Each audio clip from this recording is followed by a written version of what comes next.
Bonjour Boker Tov, j'espère que vous allez bien. Dans la cinquième montée de Parashat Vayera, il y a un événement qui est un événement tragique par rapport à Avram. C'est une de ses 10 épreuves, la 9e d'après certains. Sarah voit son fils Yitzhak grandir aux côtés de Ishmaël. Elle a tout de suite vu que Ishmaël serait d'une très mauvaise influence.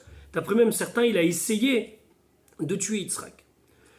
Donc elle dit à Avram, écoute Avram, stop, je te demande de renvoyer la servante et son fils. La chose passe très mal auprès d'Avram. Rachid nous dit pour deux raisons. Premièrement, parce qu'il comprend que son fils est en train de mal tourner. Et la deuxième chose, c'est parce qu'il n'a pas envie de renvoyer son fils. Malgré tout, c'est son fils. Donc, il ne sait pas quoi faire. Akadosh Baruch Hu apparaît à Avram et lui dit Kol asher tomar elecha Sarah shema bekola. Tout ce que Sarah te dit, écoute. Rachid expliquait qu'au niveau de la prophétie, Avraham est considéré comme un second par rapport à Sarah. Sarah, elle était au top de la prophétie et Avraham, moins. Un petit peu moins, mais moins. Donc écoute ce qu'elle a à te dire, parce que ce qu'elle te dit, c'est Ruach HaKodesh. C'est l'Esprit Saint. Et c'est ce qu'il fait. Il renvoie Agar et Ishmaël. On ne reviendra pas maintenant sur le destin d'Ishmaël qui demanderait une autre explication. Rabbi Shneur Zalman de Liadi, l'auteur du Tanya, celui qu'on appelle le Admor Hazaken, écrit dans son livre L'Ikouté Torah qu'il y a deux visions du judaïsme, une vision masculine et une vision féminine. La vision masculine, c'est une vision qui regarde du haut vers le bas, alors que la vision féminine, c'est du bas vers le haut. Et d'expliquer. La femme a le pouvoir de concrétiser le dessein de Dieu, la volonté de Dieu dans ce monde, en commençant par la grossesse et la naissance. L'homme se situe, on a l'impression, beaucoup plus haut, mais son regard ne lui permet pas toujours de pénétrer la réalité du monde et la réalité du matériel. Le Admor Hazaken n'explique pas ça, c'est juste pour illustrer. Prier, un homme et une femme prient. Une femme, elle prie chez elle à la maison, et on sait combien la prière d'une femme est importante. Regardez l'exemple que l'on prend de Vatit Palel Chana, de la prière de Chana.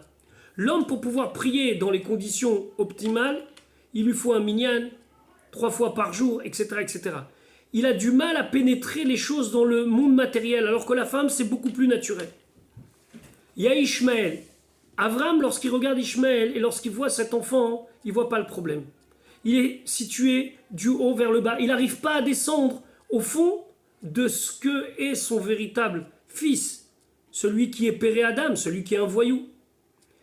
Sarah, elle a un regard qui tout de suite voit le problème. Tout de suite voit que ça ne va pas le faire. Tout de suite, elle voit que ça ne va pas coller. Il faut séparer Yitzhak de Ishmaël. Alors, elle dit à son mari, il faut qu'il parte. Akadosh Baruch Hu dit à Avram, écoute ce qu'elle te dit. C'est exactement comme ça qu'il faut agir. Le Admor Hazaken explique qu'à la fin des temps, lorsque Mashiach va venir, c'est marqué Eshet Chayil Ateret Bala, que la femme deviendra la couronne du mari. Elle sera située au-dessus du mari. Ça veut dire quoi? Qu'à la venue de Mashiach, on s'apercevra que ce regard féminin des choses, c'est-à-dire savoir comment le spirituel pénètre le matériel du bas vers le haut, c'est ça que l'on va voir à la venue de Mashiach. À la venue de Mashiach, qu'est-ce qui va se passer? Le matériel, les murs, les pierres, vont pouvoir crier leur spiritualité, crier qu'il n'existe que par la parole de Dieu, ce que nous ne pouvons pas voir aujourd'hui. Il faut attendre Mashiach pour voir ça. Chez Sarah, ça a existé déjà. Chez Avraham, ça n'existait pas encore. Mais Hachem, il lui dit, écoute ce qu'elle te dit. Ce qu'elle te dit, c'est comme ça qu'il faut voir les choses. Arriver à voir à travers le problème, comment il est en bas, sa solution pour qu'il s'élève vers le haut. Et ici, hélas, c'était la séparation entre Yitzhak et Ishmaël. Dans le Likutei Sichot, le Rabbi explique qu'on s'aperçoit que dans le 21e siècle, le féminisme a beaucoup avancé. La place de la femme, elle est de plus en plus importante. Parce qu'on se rapproche de la venue de Mashiach. À la venue de Mashiach, où la force féminine du judaïsme, elle sera reconnue par tous, puisque tout le monde criera du monde, du matériel vers le spirituel, que Hachem Echad, Hachem est un. C'est la raison pour laquelle on s'y prépare depuis maintenant, en ayant de plus en plus de femmes qui sont impliquées à nous faire prendre conscience de la réalité du quotidien et de savoir l'élever petit à petit vers le grand dévoilement de la venue de Mashiach. Je vous souhaite une bonne journée.